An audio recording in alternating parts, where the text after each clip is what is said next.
Hi, I'm Linda with Bake It Best. Today I'm going to show you how to make a wonderful gluten-free pie crust. The recipe makes enough for a 2-crust pie, so I'll show you how to make a single crust pie and a 2-crust pie. Before we get started, make sure to clean your surfaces first. You don't know if they've been contaminated with any flour product. Okay, so let's get going. Okay, I start with my Bake It Best all-purpose flour, and I always whisk the flour first to lighten it. Okay, it takes a cup and a half, so I just scoop 1 cup, then I scoop half a cup more. I lighten it first so that it weighs the approximate amount. Okay, now this is simply cornstarch, half a cup of that. Okay, now 4 teaspoons of granulated sugar, 1 large half teaspoon of kosher salt, just a little bit rounded, and xanthan gum. Now I put xanthan gum in our flour, it's already in here, but for some things you need a little more glue, and pie crust is one of them. So it just takes the tiniest little bit, 1/4 teaspoon, do not round it, just do just like that. Okay, now that all the dry ingredients are in, now we're going to whisk it. Anytime you put xanthan gum in anything, you need to whisk it well, because you don't want to run into a bunch of it later. This is where we start doing things differently. We need 1.5 sticks of unsalted butter, divided in 2. So, using your grater, you just start grating. Okay, now using your hands, lifting from underneath, you separate that butter. I don't do it all at once because it's too hard to separate it into small chunks. Okay, now that's done. So now I'm going to finish the rest of the butter.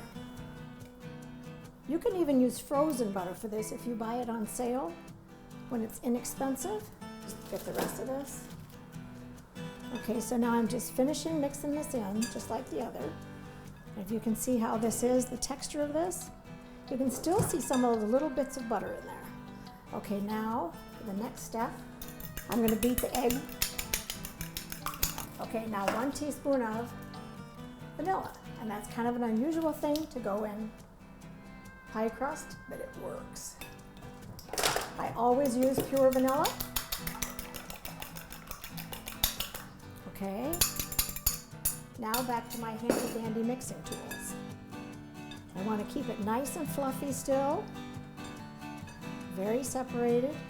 Okay, now I think it's pretty well mixed. Now I'm going to start adding the water. This is ice water, just simply ice water. I'm going to start with 2 tablespoons.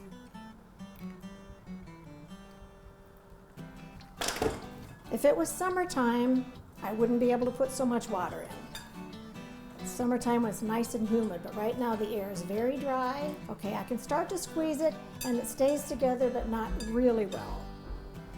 So I'm going to add another tablespoon, sprinkle it over the top, see if that's maybe good enough.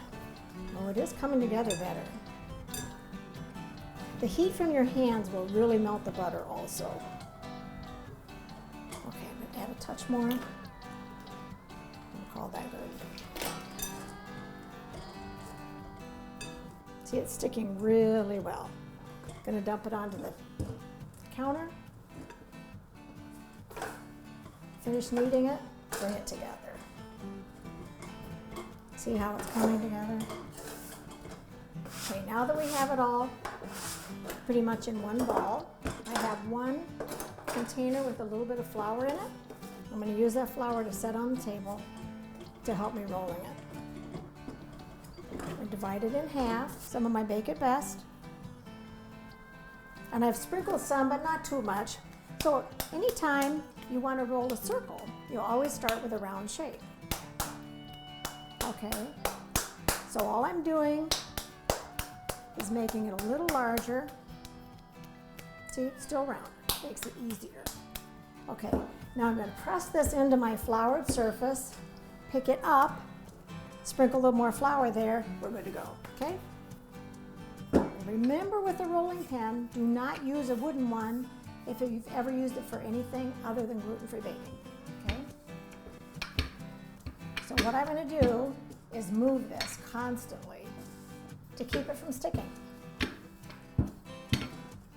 Just flip it up over your rolling pin, move it a bit. I always keep the bottom on the bottom and the top on the top. Now this only has to be as large as 1 inch beyond the edge of your pan. This is the pie dish we're going to use, so we are 1 inch beyond. The easiest way to do this is to use a cake cardboard. You're going to slide it under the edge of your pie crust. Makes it so easy to pick up and do things with. Okay, now we're going to set the pie dish on top and we're going to cut 1 inch all the way around, or approximately 1 inch.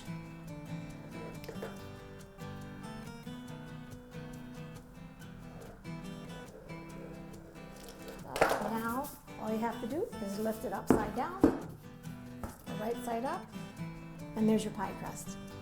It folds down in there so easily, no tearing, no nothing. Okay, then all I do is simply trim it. If I'm going to just fold up under the edges, I'm going to cut it just a little bit beyond the edge of the pie dish. So then I can fold it over.